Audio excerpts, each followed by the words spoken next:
सगळे सोयरे कोण हे आम्हाला माहीत नाही. त्याच्यावर जाते म्हणते, तुम्हाला काहीच माहीत नाही आमच्याबद्दल. सांगूया आपण काय यांना. आपला जन्म, विकास आणि आपल्यात होत गेलेल्या बदलांची माहिती, जुन्या प्रकारची सर्व भांडे यांच्याबद्दल असते. त्याच्यावर दगडी पाटा म्हणतो. तर मुलांना तुम्हाला दगडी पाटा म्हणजे काय माहिती आहे का? या चित्रात आपल्याला दिसतो, याला काय म्हणतात? दगडी पाटा. तर याचा उपयोग आधीचे लोक मिक्सर नसल्यामुळे त्याच्यात हळद, काही सर्व गोष्टी कुटण्यासाठी याचा वापर करत असते. त्याच्यावर दगडी पाटा म्हणतो. थांबा मी सांगतो त्यांना. आता इतिहास. बर का मुलांनो, मानव जसा शेती करू लागला, स्थिर जीवन जगू लागला, तशी त्याला अन्न शिजवणं, अन्न साठवणं यासाठी भांड्यांची आवश्यकता वाटू लागली. या गरजेपोटी त्याने मातीची मडकी तयार केली. बघा मुलांना, हे काय आहे कोणी सांगू शकतं का? त्याला काय म्हणतात? मातीचे मडकं. तर त्याच्यावर मागं म्हणतो, अरे अरे अरे पण आम्ही आजही मातीच्या माठात थंड पाणी पितो, छोट्या छोट्या मडक्यात दही लावतो. पण काय रे, माणसानं फक्त मातीचीच भांडी बनवली का? त्याच्यावर सुरई म्हणते, नाही, तसं नाही. मातीच्या भांड्याबरोबरच दगडी, लाकडी, चामडीच्या भांड्यांचाही मानवाने तयार केले. तुम्ही चांगली भांडी बघितली का कोणी? कशी असतात काय? तर हे पुढे बघूया. चित्रात तुम्हाला दिसेल, त्याला काय म्हणतात बरं? कोणी सांगू शकेल का?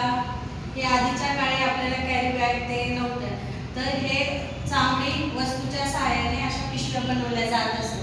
त्याच्यावर मंदा म्हणते, हो, मी आंतरजालावर अशा भांड्यांची खूप चित्र पाहिले आहेत. अजूनही आदिवासी भागात लोक अशा वस्तूंचा उपयोग करतात, हेही वाचलं आहे. तर त्याच्यावर मंदा काय म्हणते की आधी मी हे भांडे बघितलेले तर नाही, पण याच्याबद्दल मी ऐकलेलं आहे की हे भांडे आधीच्या काळात वापरली जात असे. आता बघूया खलबत्ता काय म्हणतो. मुलांनो, लाकडापासून बनवलेली, भिंती लगत ठेवलेली ही कालवट पहा. गव्हाचं, बाजरीचं, ज्वारीचं आणि अशी पीठ मळण्यासाठी, भाकर कापण्यासाठी तिचा उपयोग केला जातो. आजही ग्रामीण भागात काही घरात तिचा वापर होताना दिसतो. तर लाकडी काटूक असते. तर आजच्या काळात लोक याचा प्रामुख्याने वापर नाही करत, म्हणजे आधीचे लोक होते ते लाकडी वस्तू बनवत, त्याच्यात ते काटूकमध्ये गव्हाची, ज्वारीची भाकरी बनवत असते. आता हे पुढे आपण बघू शकता, याला काय म्हणतात? या चित्रात उखळ. या उखळमध्ये आधीचे लोक मिरचीचं कूट बनवायचे. इथं आता हा लाकडी वरोटा पाटा दिसतोय, याच्यावर ते दळत असे. तर काटक होते, अगं मंदा, तुला आवडतं का? तुझ्या आजीला आमचा नवा मित्र मिक्सरची खूप भीती वाटायची. दाण्यांचं कूट, मिरचीची हळद आणि धने असं काही कुटण्यासाठी हळद, दगडी खल किंवा या खलबत्ता आजी वापरायची. पाटा, वरवटा वापरायची. आता तुम्ही सांगा मुलांनो, आज उकळीमध्ये कोण पदार्थ कुटत नसतं? तर आजी त्यांना म्हणतात की आधीच्या काळामध्ये असं वरवट्यावर लोक कुटत असे. तर आताचे मुलं असं करतात का? आजी त्यांना समजून सांगते या गोष्टी. त्याच्यावर वेळ वाचतो आणि श्रमही वाचतात. पूर्वी पिठाच्या मसाल्याच्या गिरण्या नव्हत्या. गृहिणी जात्यावर धान्याचे पीठ दळायच्या, धान्य पाकडायचे. तर आजी सांगते की पूर्वी मिक्सर नसल्यामुळे तर ह्या वराट्या पाट्याचा वापर करत असे, या खलबत्त्याचा वापर करत असे.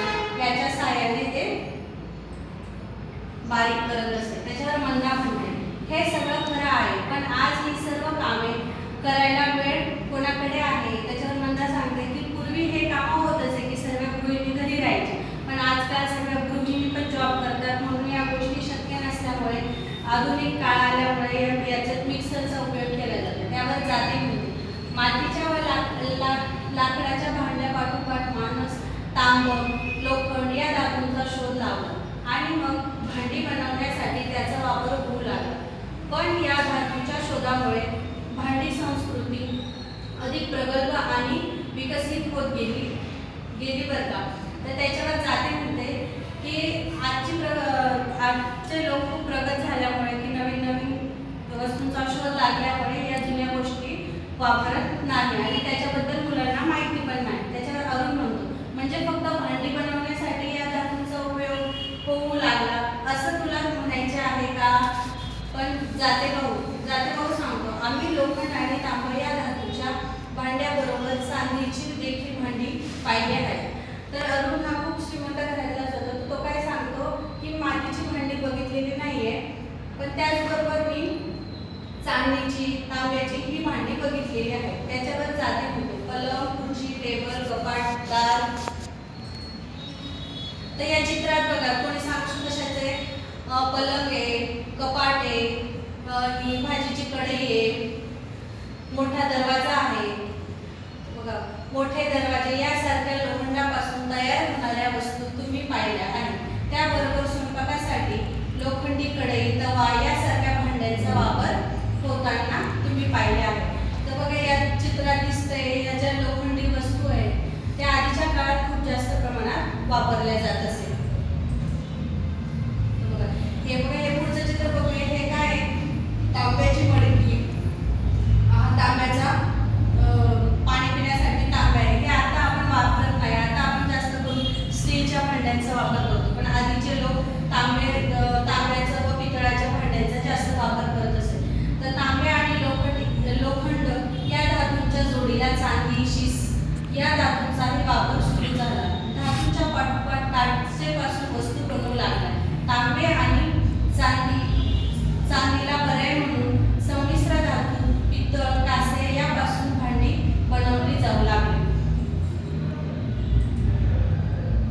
तर बघा मुलांना आधीच्या काळात या सर्व भांड्यांचा उपयोग होत असेल पण आताच्या काळात आधुनिक युग असल्यामुळे या गोष्टींचा वापर होत नाही आणि या गोष्टी मुलांना आजकाल माहिती पण नाही. त्या अनुषंगाने हा पाठ आहे.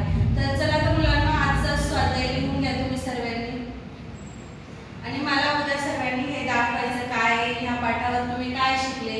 मातीची भांड्यांपासून काय बनते, चामड्याच्या भांड्यांपासून काय बनते, लाकडी भांडी कोणती, तांब्याची भांडी कोणती, चिनी मातीची भांडी कोणती, हे सर्व मला उद्या मुलांनी दाखवायचं. तुम्ही सर्वांनी दाखवायचं.